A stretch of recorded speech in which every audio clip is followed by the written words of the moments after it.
Steel Curtain Network. Touchdown! Touchdown para Calvin Austin!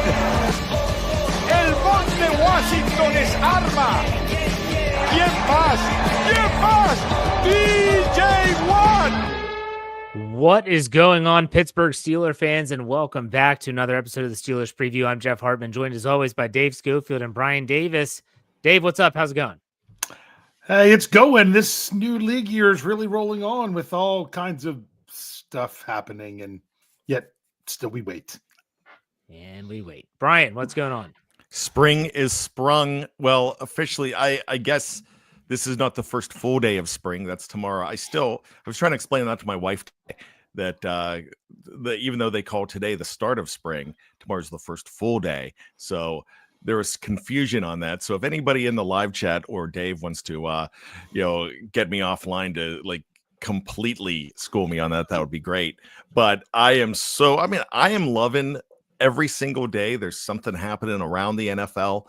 I did not know this. My daughter has a favorite player that he is, I guess, hilarious on Instagram and TikTok, and it's Fred Johnson. And he just went to the Jaguars, and she found out that Fred Johnson used to be on the practice squad for the Steelers a couple years ago. Now she wants his jersey. So now I've got to figure out a way to order a Fred Johnson Steelers jersey. I don't think they're prevalent. Just have her bedazzle something. But nonetheless, we're here to talk about the Steelers, not Fred or Frank Johnson, whatever he said. And Johnson Webb. Yeah, I want to dive right into this today. And the news is Jimmy Pierre's back. They signed a bunch of defensive linemen. Jeremiah Moon is back. And it's all 1-year deals, and that's neither here nor there. We'll talk about that, I'm sure. But guys, we when we heard Mike Tomlin speak at the end of the season, he gave a lot of fans, and I would say the majority of fans, some hope that there could be some sweeping changes. And maybe sweeping is my own term, not his, but changes. He did say changes are evident, changes will happen. Okay, so we thought coaching staff, this is where it's going to start. 2 guys leave. They bring in Gerald Alexander. Grady Brown's gone. The inside linebacker coach, whose name escapes me right now, he's gone. And they bring in some guy from the Cowboys who no one really knew anything about as an inside linebackers coach, and that's it. So no changes. I said it. Everyone else said it. Maybe it's going to come in free agency. They've got a lot of salary cap room. This is where it's going to be. We're going to see changes in free agency. The trade was good. DK Metcalf comes to town. 2nd-round pick goes to Seattle. But after that, guys, is this just been more of the same? And I'm going to give credit to Rich Schofield, who wrote his 2 cents on early free agency. And if you didn't read that, you can go to steelcurtainnetwork.com and still see it. And he talked about how disappointed he was that there wasn't any big changes, that it just felt like more of the same. And I wanted to get your all's take on this.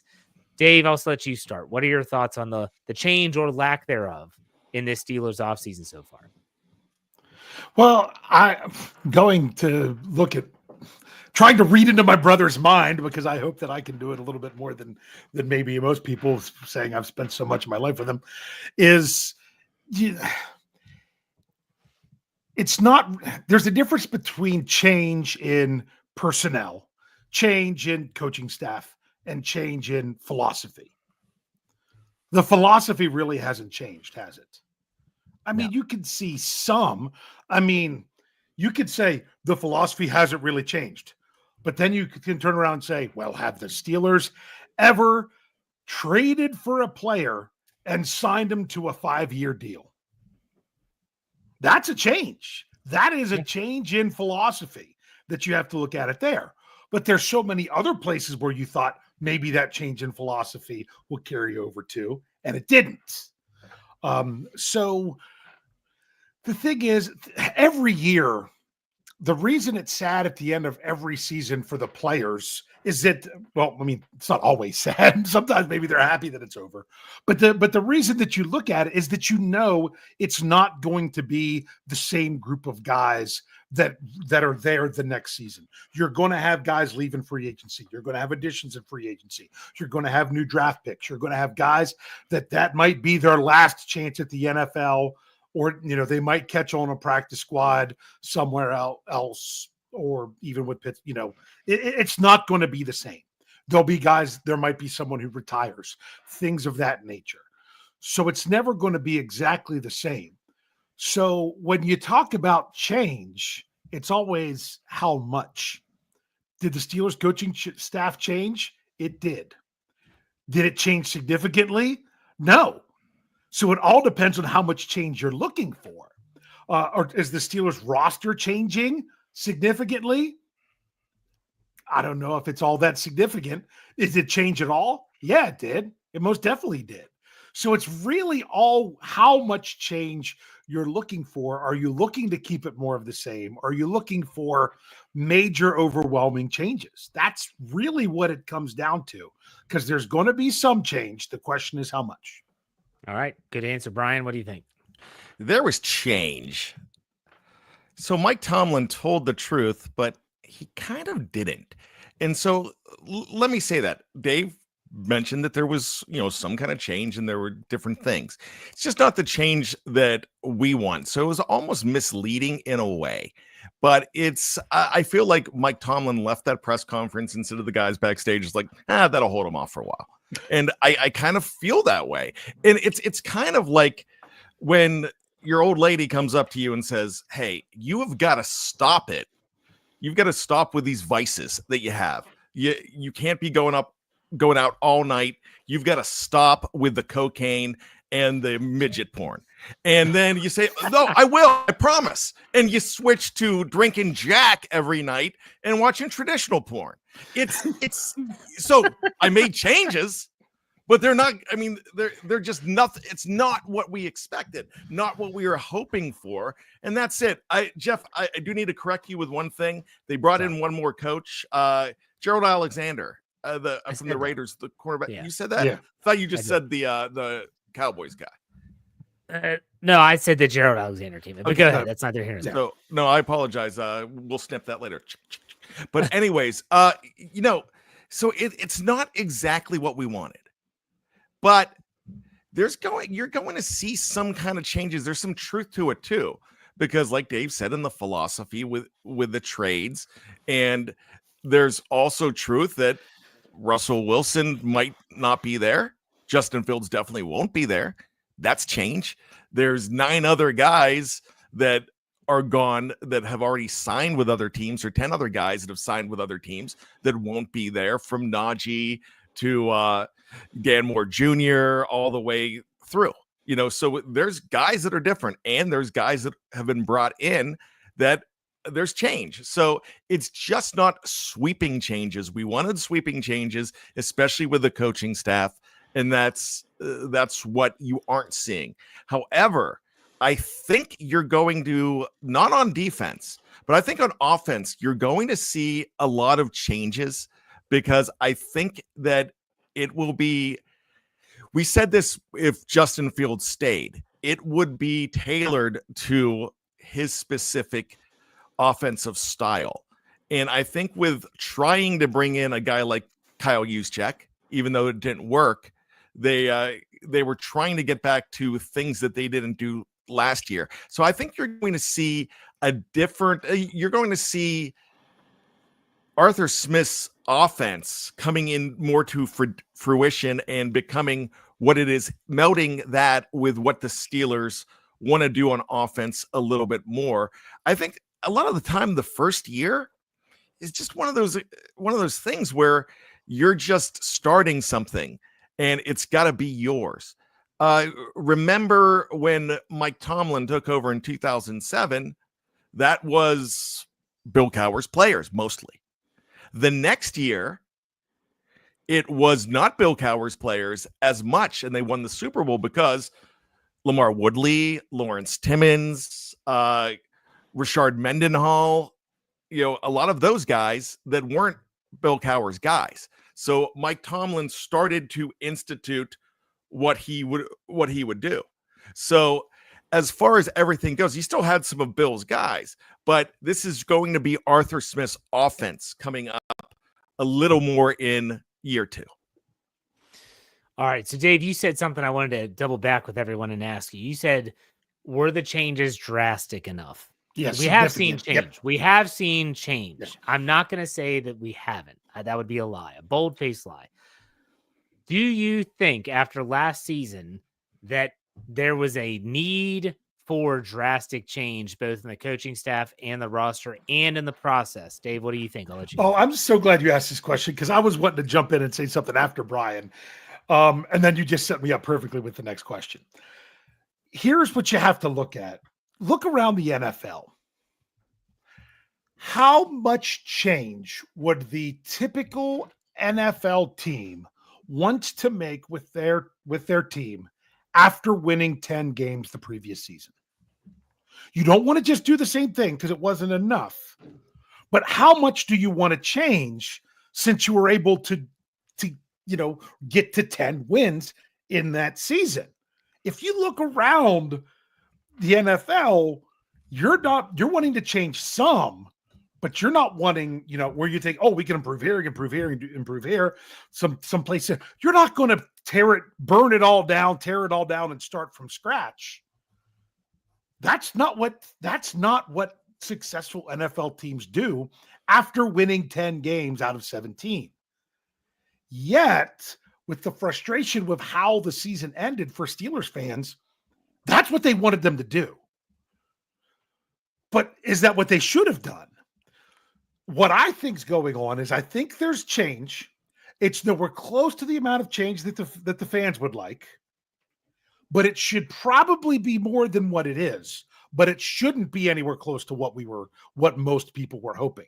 Think about it. You don't take a 10-win team and say, burn it all down, coaching staff, everything else, and start it over. That's not typically how it's done. So that's why I would say that they shouldn't be changing as much as many fans expected them to, including myself, and probably all three of us sitting here, especially how the season ended. But realistically, that's what they should be attempting to do, is to say, okay, we've got to tweak this enough to get, 2 or 3 more wins, get ourselves in a better situation going into the playoffs, and then go from there. I think, I want to throw it to Brian here in a second, but I want to give my 2 thoughts first.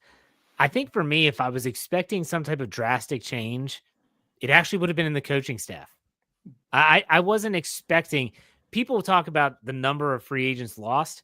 Go back and check the tape. Like, I did an entire podcast. I did articles for SteelCurtainNetwork.com, and I actually almost predicted to a T, yep, they're going to be gone. They're going to be gone. They're going to be gone. Fine.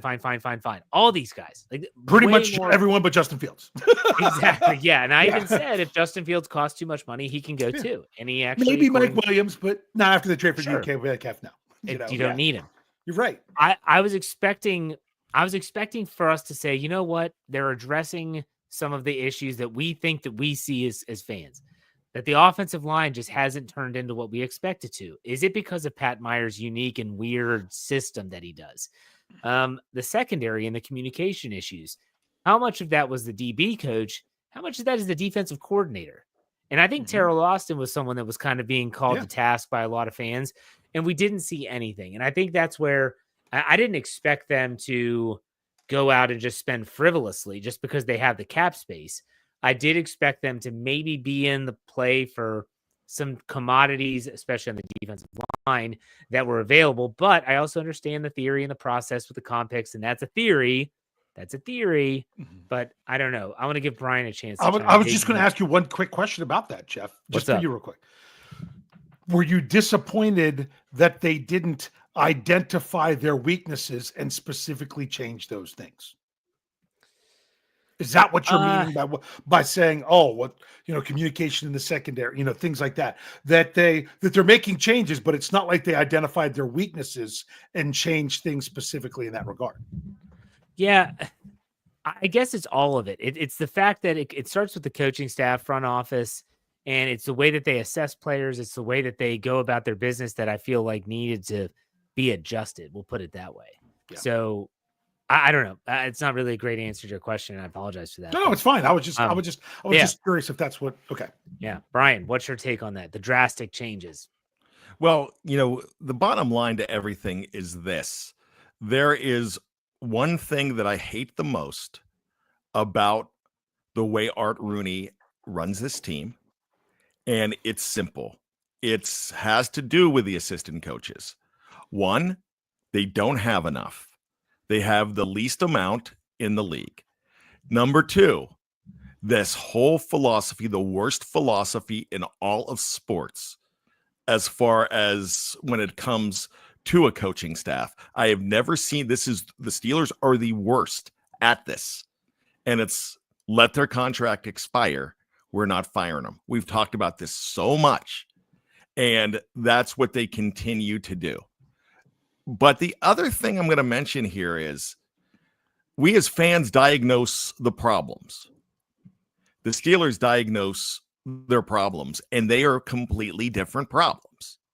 The Steelers don't see certain things as a problem. They see certain things as moving in the right direction or needing tweaked, and we see burn it down. This is not working.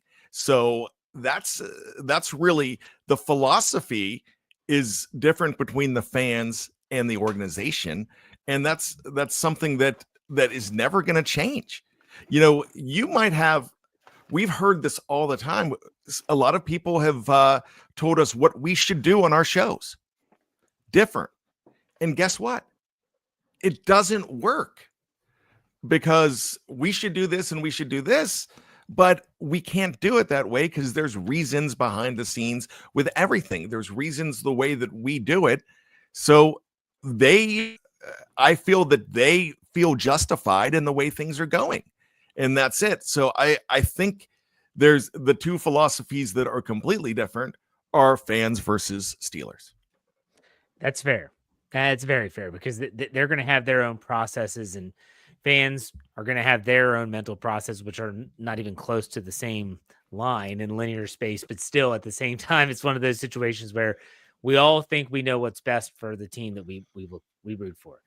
So I think that's been very disappointing for me to kind of bring this whole idea and this whole topic full circle.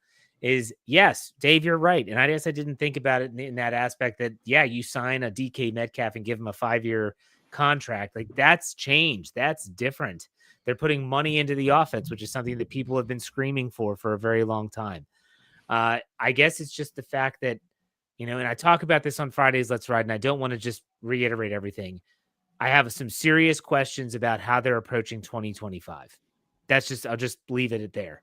But I have some serious questions about that. But we wanted to talk about other changes, and as it pertains to the Steelers, rule changes, potential rule changes. This is the time of the year where the NFL teams can give their take and give their thoughts. This is where you'll hear like the Green Bay Packers said, we think that the tush push should be illegal. This is when the competition committee takes all those, they take a look at it, and then they review it. Dave, what were you going to say? Well, I was going to say it's not a make the tush push illegal. It's taking a part of that play and not allowing them to do it. Right. It's not like, oh, you can't do that play at all. It's just that they're taking the push out of the tush push. Exactly. You can still run the sneak like that. You just can't. Yeah. Sorry, I'll let Brian. No, and hey, while we're on the tush push idea, I said this on other podcasts for the FFS and NFL feed. I think an easy way to do this is to just make it illegal for an offensive player to push a teammate forward. Exactly. Because the defense can't push their teammates. If the defense can't push their teammates, then the offense shouldn't be able to push their teammates. Yeah. So if you're going to allow this play, you should then allow the defense to push their own guys. Totally agree. So Brian, you were tasked with having the changes ready. You ready? Yes, I have them right here. All right, go ahead. Let's talk about some potential rule changes in 2025. And there's only 5 here to really talk about that I am seeing. The first one is by the Detroit Lions. I'm not going to mention what the role and section is, but it's to eliminate an automatic first down as a penalty imposed for defensive holding and illegal contact. And I've got to tell you, I like that. I've liked it for a while. My thing is, if it's 3rd and 27, a 5-yard penalty should not give you an automatic first down. A 5-yard penalty should give you 3rd and 22. An offsides didn't give you a first down. So it's either pass interference that would give you that first down, or it's illegal contact and it doesn't. I'm willing to go ahead and I'm sorry, Jeff, I jumped in, That's but okay. I'm willing to go ahead and compromise with that. It should be a 10-yard penalty. And because I believe it's a 5 right now, right? Yeah. It is. I think it should be a 10-yard penalty, but not And if automatic first down. It's 10 yards, but if the 10 yards gives you the first down, then it's a first down. If it Yeah. doesn't, then That's it fine. doesn't. But we've seen it, Dave. We've seen those Yeah. 3rd and 25s, like you said. Yeah. Yep. I think illegal contact should be a 5 and no automatic first down. Okay. And that's what the proposal says, correct, Brian? Yes, that's what So it it's says. And I think defensive defensive holding and holding illegal- should be 10, just like offensive holding is, Yep. but not an automatic first down. Yeah. All right, you know what? I'm going to ask them to split the difference, 7.5 yards. Half That'll the go to- distance to the goal line from wherever That'll you are on go. the field. That'll go great with our chains and sticks. But go ahead. Yes. All right. The Green Bay Packers amending, I said I wasn't going to do it, Rule 12, Section 1, to prohibit an offensive player, and you've said this, from pushing a teammate who is lined up directly behind the snapper, receives the snap immediately at the snap, i.e. the tush push. So the way it's stated, that doesn't take away that if a running back's running down the field and cuts back into the middle of the field, there becomes a scrum there and both teams are pushing, that you can't come in and push. It just takes it away from the immediate snap and then push right there. So it takes it away from Mark Andrews. It takes it away from Jalen Hurts. It takes it away. And like everyone's like, oh, Buffalo couldn't do it. Buffalo wasn't running a tush push. They weren't pushing Josh Allen. He was trying to sneak to the left, and it wasn't working, right? I don't remember anyone pushing him. Or am I misremembering? No, his was a traditional sneak. Yeah. Yeah. So And I just don't like the hypocrisy of it, that the offense can push their guys, but the defense can't push their guys. That's what I don't like. I absolutely hate the tush push. However, I don't think it should be banned, because does it really, are guys getting hurt from this? I know knees could be rolled up, but knees could be rolled up on a traditional handoff on the 1 yard line too. You know, I mean, things can happen. I don't think that this is really a problem. The reason I hate the tush push, though, is because my team's not doing it. The same reason I hated the Wildcat a lot, and then I hated the Wildcat even more when the Steelers did try it and it didn't work. And I had to listen to Dave complain about it for 7 hours in the snow on the way Just home. not in that moment. That was a bad time to do it. Anyway, Yeah, sorry. I know. But the other reason, look, I hated Tom Brady all those years. The reason I hate Tom Brady is just like everybody else hates Sidney Crosby in hockey, unless you're a Patriots or a Penguins fan. Penguins fans love Sidney Crosby and don't understand why anybody hates him. But the fact that he's not on your team is one of the main reasons, and they win all the times. And Mahomes is getting the same treatment. Mahomes took a beating last year with all the Collinsworth jokes and the AI and all of that stuff. But for me, it's just a thing that the tush push is working. I don't think it's fair to take it away, really. But I see what Dave says about the defense. I just don't think the rules are fair. Well, let me ask y'all this question. This is real simple. The Philadelphia Eagles are the ones that thrive with the tush push, the brotherly shove, as they call it. Let me ask you this. Do you think the Eagles could get so good at this that they could technically run the tush push all the way down the field for a touchdown and not be stopped? You would need, Let's say they're getting 3 to 4 yards a clip. you'd need 3 yards Yeah. of play. Correct. Do you think that they can do that? Has anyone I- stopped I- them? they wanna try confused, it. Jeff. So I'm let's say they start with the ball at the 35-yard line. If Could they decide push all the we're way running down? the Oh, tush okay, push, okay. We're Push running the- straight plays until they get a touchdown. and so we're just pushing it Mhm. until we hit the end zone. Do you think anyone would stop them? No. I mean, yes, I think they will. I don't think that's feasible. I don't think you could get 3 How many a half times have every they single time. lined up and knew they were going to tush push because they had two or three shots at it, and it took all three shots to get the 1 yard. Now you're talking you've got to get 3 yards every time. It's going to get stopped eventually. It's that, you can stop it on 4th down. But the thing is, why do the Eagles like to run it on 3rd down? Because if it does get stopped, they'll just run it again. Right. And it's hard to stop it twice. The reason why we're having this discussion is why I think that they need to figure out a way to nullify the play. And it is that if they were good enough to get 3 or 4 yards a clip, and next thing you know, it just turns into like a rugby scrum being moved down the field in these 3 to 4 yard increments. What is that? Like, what are we watching? It's just like when a running back gets stood up, and next you know, here comes the offensive lineman behind him, and they start shoving him. And next you know, the running back is stuck between offensive players and defensive players, and it's this back and forth. I'm like, what am I watching? This isn't football. Stop the play. And so I think the NFL's got to figure that out. We'll leave it at that. Well, you mentioned rugby scrum. Are you guys familiar with rugby? I am. Okay, because I remember at college. My senior year of high school, when we finally didn't just have our antenna where we had 4 channels from Pittsburgh, and we actually had a satellite dish. They gave us a bunch of free sports stuff, and I would watch rugby. It was great. Could you imagine a rugby scrum where one team is all in there huddled, where they've got several different layers, but the other team, only the front row guys are allowed to get in there, and the rest of the guys just got to stand back and wait for it to come to them? Yeah. How would that be fair? It wouldn't be. That's what the tush push is. It's the rules governing the offense are not the same as the rules governing the defense. All right. Let's go to the next rule.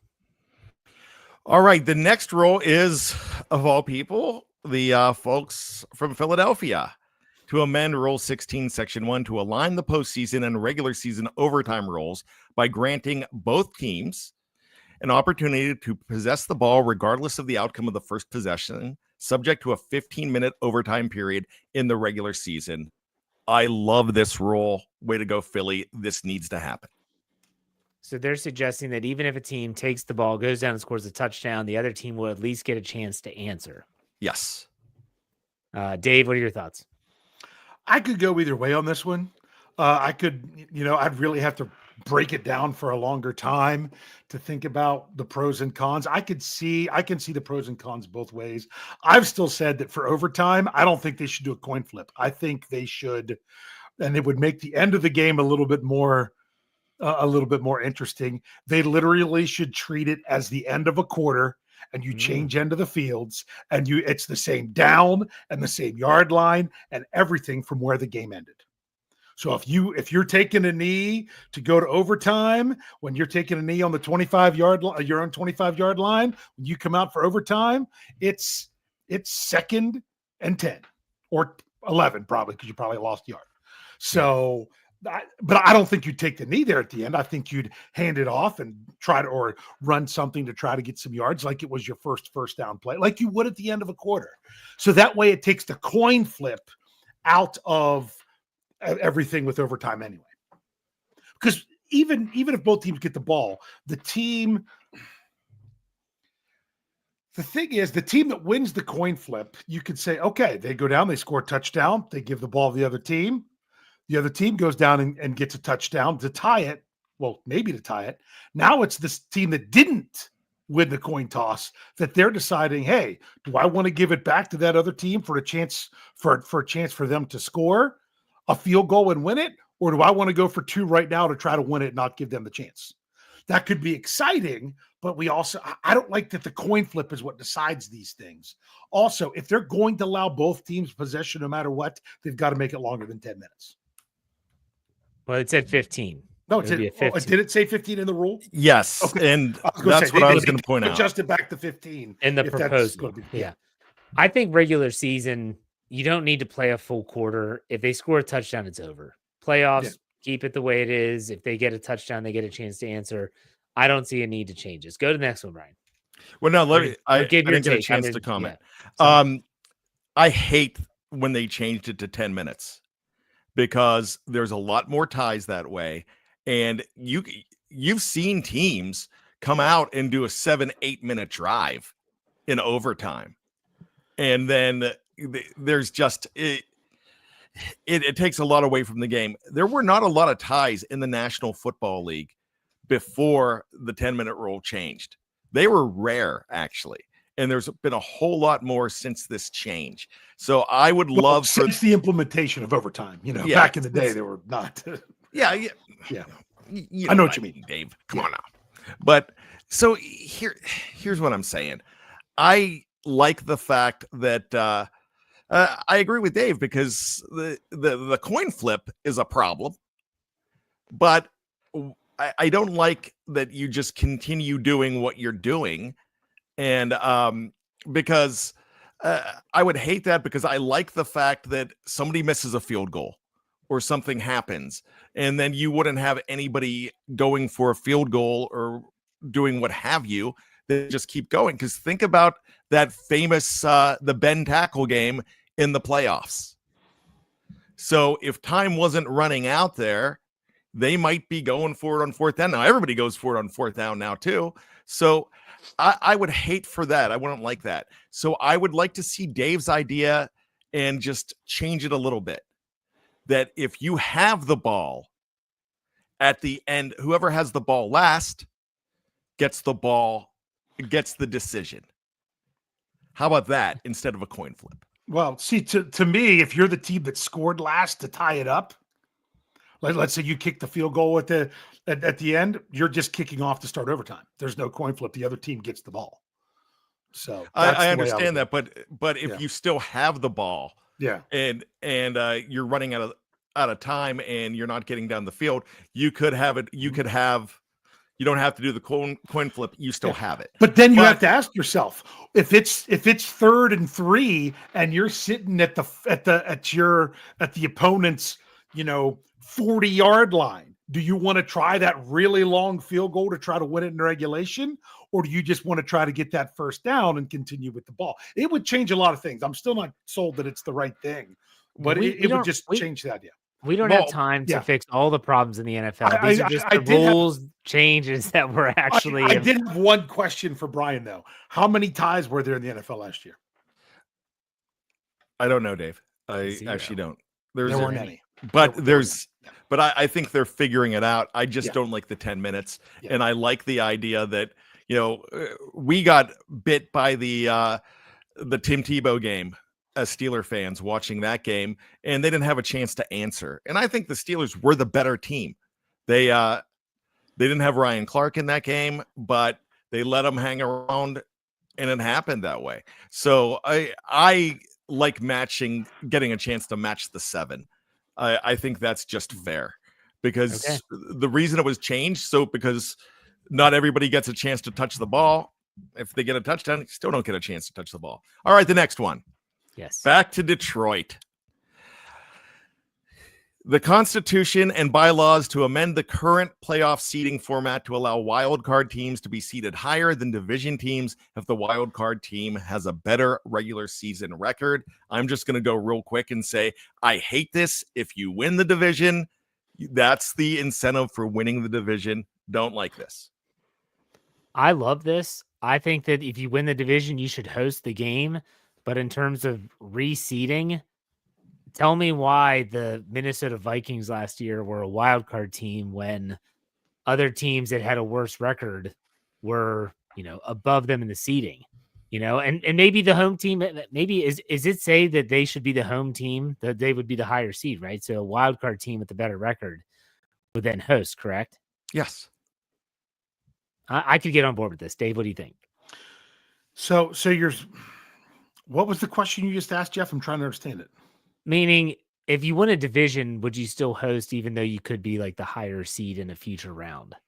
So that way it would still give some type of magnitude, if you want to say that way, to winning your division. But the seeding, that doesn't make sense when I say it out loud. So I because it could be 2 teams that won their division matched up in the first round and 2 wild card teams matched up. So I'm fine with the reseeding because, like I said, Minnesota last year wins 14 games, and then they'd have been 2 or 3 depending on the tiebreaker with the Eagles. But they did not win their division. So screw them. So do you penalize teams that are in good divisions Yes. Or do you and reward teams that are in crappy divisions? That's the question. I say reseeded. Because you think about the NFC South, that has been the worst division in football for like the last 5 years. And then you look at like the NFC North last year. The Packers, the Vikings, and the Lions were the better team hands down. I can't justify, because the Atlanta Falcons finished with barely 9 wins, that they should get a home game compared to the other teams that had to go that gauntlet. The AFC North has been in the same situation too, when you look at the Steelers, Bengals, and Ravens. You gentlemen, this is one that I would say be careful what you ask for, because you would be really ticked off if this would happen to the Steelers, because here's the bottom line of the whole thing. It takes, or not just the Steelers, it takes the drama of the division title away. Like that last game, this is for the division.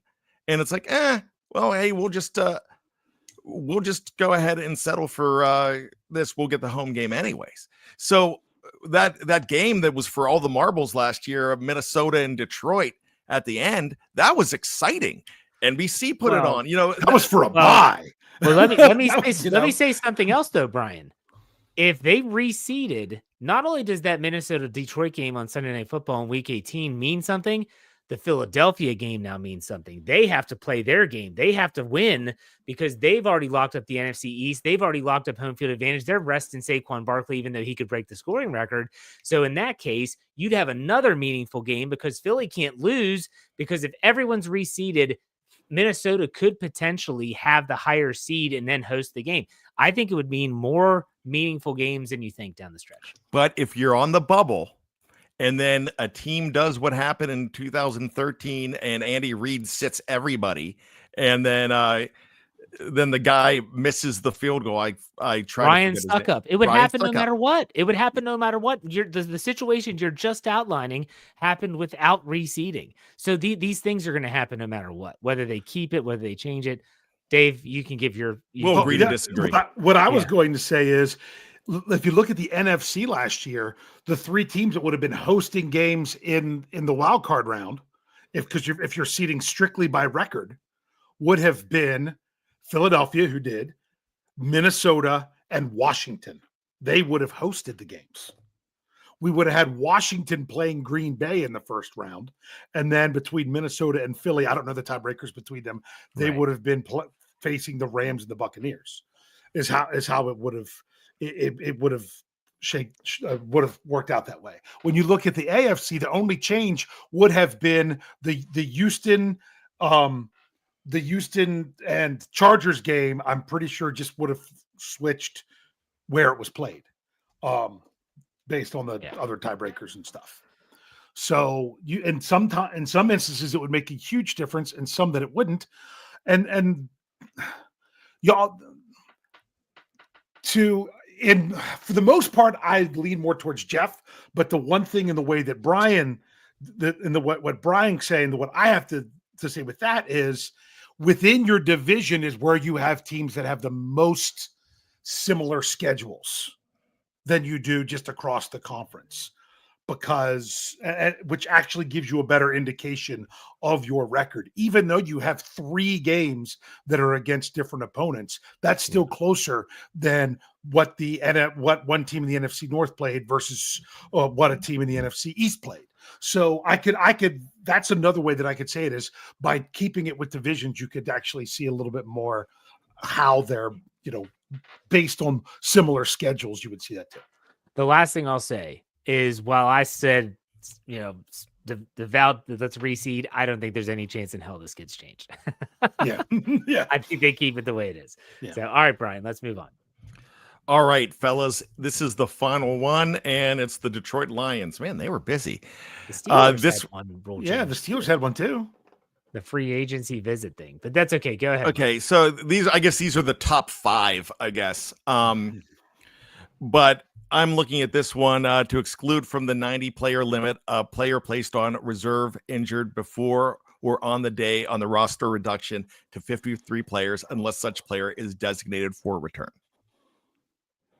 Okay, so say that one again, please. You can put a guy on the IR and one IR spot during the preseason that doesn't count towards the 90. In other words, is that right? But he can't return then for the rest of the year? I'll read it again then. Exclude from the 90-player limit a player placed on reserve injured before or on the day of the roster reduction to 53 players unless such player is designated for return. Okay, so you would have to designate them and use one of your 8 spots to say that they're going to return, but I would assume that they would just be on IR for the rest of the year. Otherwise. Yeah, I'm confused. You've got 90 players. Do you really need one more for an IR spot? Come on. No. Next. I want to know how no one brought up changing the onside kick rule back. Didn't get brought up. There is one where they want to change that a touchback instead of to the 30 would be to the 35. Like it. That was originally what it was last year. They changed it to the 30 at the last minutes. Yeah. For that rule, I think they should take everybody and move them 5 yards closer to the end zone. So It would be, I think that would encourage more teams to kick it short because they would actually have a shot of tackling the guy inside the 20. Because now no one tackles him inside the 20. I mean, not no one, but it's very rare that they're tackling inside the 20. Because you got to wait until he touches the football to move. Yeah. Give them, there's 5 less yards they have to travel to get to him. Jeff, I don't think everything has to be proposed. Yeah. I don't think it I think that's stuff that they go ahead and say, all right, this is going to be on the docket. Yeah. And was that a trial run thing last year? Because sometimes they'll do a 1 year trial. That was obviously when pass interference became a challengeable play. That was a 1 year trial, and they didn't renew it. So they have to discuss it no matter what.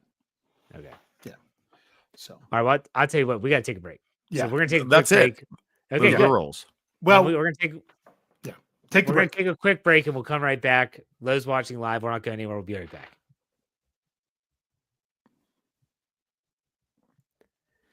All right, Steeler fans, thank you for being patient. A little bit later break than we normally like to do. I should have done it earlier. My bad. Can we mention the Steelers one real quick? That's about free agency. So go ahead. It's just that during the legal tampering period where teams can only talk to agents, that you would be able to have a 1 hour Zoom call with the player themselves. Okay. And it's not just communication through the agent. You could communicate to the player themselves. You know why the Steelers want that? Agents don't like the Steelers. Players do. Yeah, that's true. That's why they would propose that. Najee Harris doesn't like the Steelers or their facility. Yeah. No, he does not. Well, maybe I should say players like Mike Tomlin. Yeah, Mike Tomlin thinks that he could convince players if he could talk to them to come during those first 2 days. I think that's what that's all about. I want to get to trivia and final thoughts, but I want to get your guys' quick thoughts on Najee Harris's statements out in LA about his other places, which is only one other place. It's not Brian, Alabama he's talking about. I'll let you go first, Brian. You know, this one's tough for me. It was just not a good match from the beginning, I think, and that's it. And Najee's an ornery. Excuse me. Let me try that again. He's an ornery dude, and I got that flat out. I have it on my phone here. Remember after his rookie season when I asked him what his name was, and he cussed at me, and he was fun doing it, but he was challenged and ready for a fight. And I'm like, no, I'm just asking what your middle name is. He's like, why is everyone screwing up my name? It's not G. And he's like, I mean, like, are you the one effing it up? And I'm like, no, I swear. I mean, we're just, but he's that guy, and he's always been that guy. And he's going to speak out. He's going to speak his mind. And I am not surprised that Najee is, throwing a little shade, if that's the correct term, towards the Steelers, because it did not work out the way he wanted to. Dave?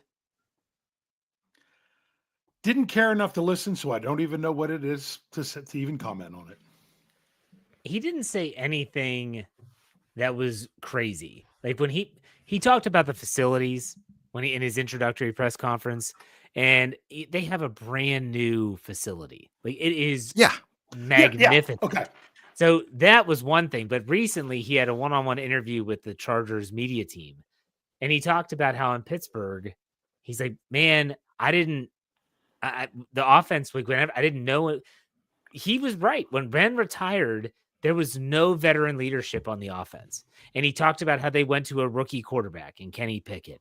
And there were some offensive linemen. He said, but when I wanted to go to a leader of the team, I had no one to go to on offense. I'd have to go to a defensive player. But what do they know about offense? A lot of fans are running with this and saying how he hated the Steelers. And I agree with Brian. He's a different cat. But at the same time, I think that some of what he said was out of context. Yeah. And here's the other thing, too. And we all know from the last couple of years, they're humorous, but they don't really play by the rules. And that's the Chargers media team. Yes. You know, you will on schedule day, they'll put brutal videos out, and they go after teams all the time, especially in their division. But they're ornery too. Let's just. Well, I will say this: wasn't Najee supposed to be that guy? Weren't they kind of looking for him to be more of a leader of the offense? I remember some comments made about that after Ben retired. Yeah, he was a one and done captain as a second year player, I believe. It was supposed, So if you don't have anyone to talk to, it's like, but it was probably too early for him. It was only like his second year, so I'm not going to hold that against him. I will say this: you want to knock on the Steelers facilities, fine. I agree with you. That's fine. Yes, does LA probably have a phenomenal facility? I'm sure. But have fun playing home games in front of visiting crowds, because that's what you do there. Yeah. It's a trade-off. Hey, he'll get to hear Renegade when the Steelers play the Chargers again. So, all right, Dave, you got trivia. What is it? Yeah, but I think Najee's. It's a much better fit for him to be there than where he was in Pittsburgh. Yeah, it is. I think he's going to do well there, just because he's a California kid. Well, and it's not even that it was there. I think it's just the style of offense and everything is just going to be better for him. All right. But he needs to remember, too. He needs to look deep down and say, why did I only get 1 year, $9 million? Yeah. It's a prove it deal. Yep. Yeah. So, all right. Got to make sure that I'm back some of my things reset. All right. I have a feeling that you guys know who the Steelers all-time leader franchise-wise is in receiving, both in yards and receptions. We do. That would be Hines Ward. Yeah, Hines Ward with 12,083 receiving yards on 1,000 receptions. These are regular season, just so you know. My question is, who has the most seasons of being the leading receiver on the Steelers? I'm going to say John Stallworth. I'm going to say Antonio Brown. That was my second guess. Okay, are you ready? The answer is Hines Ward. He wins that as well. He does. And you might not think that he would, because you're like, he was playing with some other guys that would then sometimes put up numbers. And he didn't have them all back to back.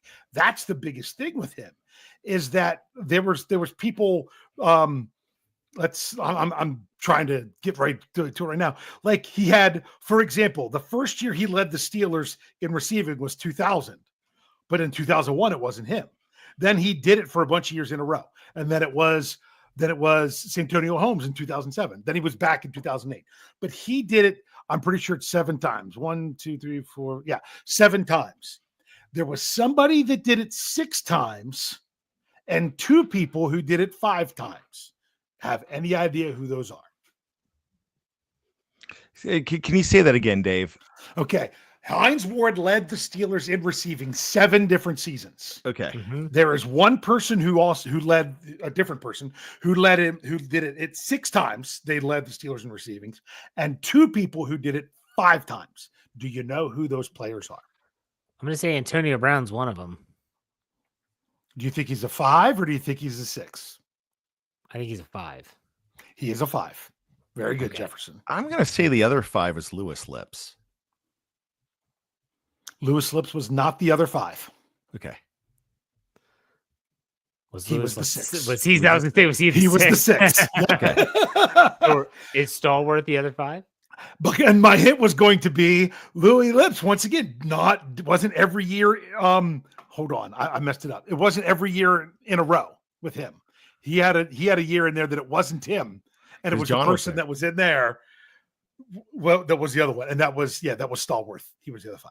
And remember, Louis only won from 84 to 91. Yeah, it's impressive. So it's impressive. All right, just thought it's I'd good put that trivia. out there. Yeah. I All like right, that. It's been a good show. Let's wrap this up with some final thoughts. Brian, go ahead.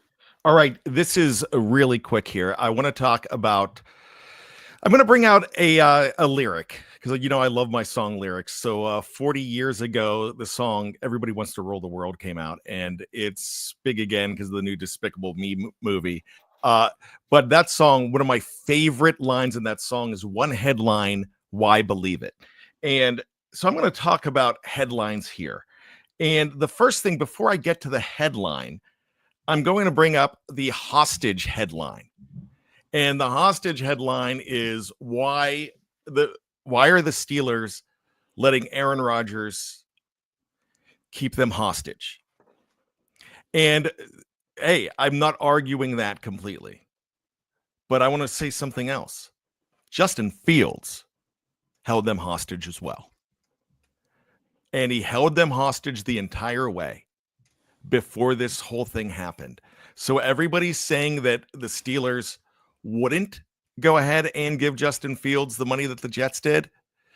It came out that the money was so close, and he chose the Jets. And he chose the Jets because of the situation that happened last year. He was never promised anything, but we roll with that headline that Mike Tomlin lies. I want to go ahead and go back to the hostage situation with Aaron Rodgers. And Jared Devil brought this up earlier on. And this is the headline that we're all believing. And I want to debunk this as well. And it's that tweet that he put out a couple weeks ago that said, leave his ass at the retirement home. Guess what? They're buddies. There was other pictures coming out with them like mugging for the camera. So it was them screwing around. But now we're reading headlines with Cam Hayward, saying that, hey, I'm not going on a retreat. He either wants to be a Steeler or he doesn't, which is true. But now some headlines are reading, Cam Hayward doesn't want Aaron Rodgers. No. He's just saying, hey, poop or get off the pot is basically what he's saying. You either want to be here or you don't. Let's do it. So all I'm saying here is we read these headlines, and we've seen it all the way through since we've been doing articles and everything. We're doing shows. You could tell when people don't read the articles because they'll make the comments and they don't read it. So read the whole thing, listen to the whole thing, because a lot of times headlines, they want you to believe that one headline, and you shouldn't. All right. Dave, final thoughts.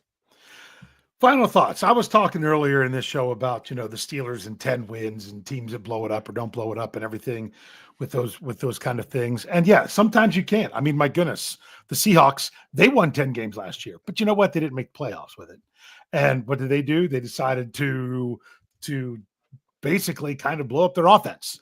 So it's not that it doesn't happen. It's just not typically how things go. Also, I wanted to, but before I get into that a little bit more, I did want to make a correction from last week's show when we were talking about compensatory picks. I knew that Mike Vrabel was the answer to a trivia question with the Steelers. It was not that he was the first compensatory pick. That was kicker Cole Ford. It was that he was the highest ever compensatory pick because he was a pick 91, and they can't even be that high anymore because that was back when there was only 30 teams. Now, real quick, back to what I was saying about 10 wins. A third of the 10-win teams from last year won a playoff game. Only 1/3. So 10 wins might get you there, might get you close, but it's nowhere close to getting you to what the Steelers are ultimately not just wanting to do, get to the playoffs, but win. Because once you win one, then things can escalate into more. So you can't win two until you win one. So that's what it really comes down to. And actually, if you look at every team that won a playoff game last year, the average of their number of wins was 10.3. Not 10.3, sorry. 12.3. I said the wrong number. 12.3. So obviously the more, but it's still not a magic elixir, because look at the poor Detroit Lions. Yes, the poor Detroit Lions who beat Minnesota at the end of the season to get that 1 seed. They did not have a playoff win last year, and they won 15 games. But it does put you in a much better place to possibly be able to do so. I'm saying now, with only one team getting a bye, the bye can be both a blessing and a curse. But bottom line is if you don't want to just keep running back, the Steelers need to try to find a way to get 2 more wins. You get 2 more wins and you're in a much better place and have a much better chance of winning the playoffs. That's the mathematician in me trying to break it down. But bottom line is, it's really hard to talk about what the Steelers are going to do until we really know what's going on at the most important position. I have been surprised, though, how much I hear some of the typical Steelers haters in the media, like the Mark Maddens and whatnot, say, just go with Rudolph. Just go with Rudolph. I'm actually really surprised how much I've been hearing that. I think it's picking up steam in Steelers Nation that if they don't do anything else and roll with Mason Rudolph, I think it might even be the more popular choice right now. I went as far as saying that a Mason Rudolph-led Steelers team would remind me eerily of the 2002 Tommy Maddox-led Steelers. Yeah. Where it would be fun. It would be exciting. There would be ups. There'd be downs. You probably know you're not going to win it all, but you might squeak into the playoffs. You might make some noise. You never know. I don't know. It might snow. You might win. I loved that year. That Tommy Maddox year was there was something magical. They didn't win anything, but at the same time, it was just a lot of fun. But anyways, that's neither here nor there. All right, it's been a great show. I want to remind everyone to check out steelcurtainnetwork.com. That website is completely free to create an account, free to read all the articles, steelcurtainnetwork.com. Go there, check it out, be a part of the community. We've got all the latest news and commentary right in one spot. Make sure you check out all of our podcasts, wherever you get your podcasts. That does it, boys. Dave, why don't you send us out? Hey. We'll see you next week on another Steelers preview.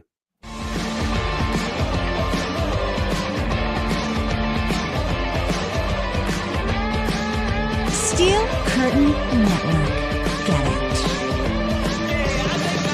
it. Everybody else gets a little tight.